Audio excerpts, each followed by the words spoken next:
The guard cut open the man's clothes, then squeezed lubricant onto his arm. After spreading it evenly, he hung a clock around the man's neck, then tightly secured the man's arm with an iron ring. Next the guard opened a vent on the wall, and shoved the man's arm inside. As the arm was exposed to dozens of degrees below zero, the man immediately screamed in pain, and the reason he was punished was simply because he threw a shoe at a rich man. Soon the 7 minutes were up. The man's arm was finally pulled back out, and the guard beside him was already holding a hammer.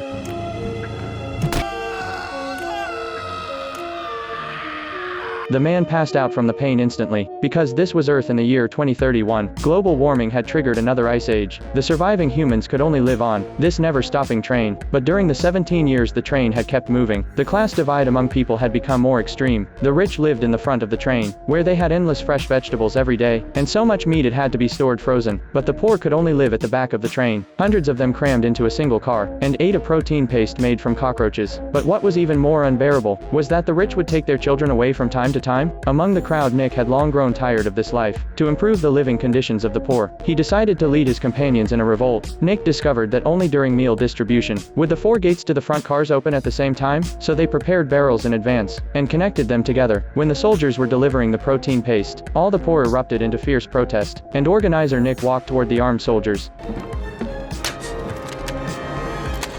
Just as he had suspected, the rifles the soldiers held had long been out of bullets. The poor people no longer had any reservations about launching a rebellion.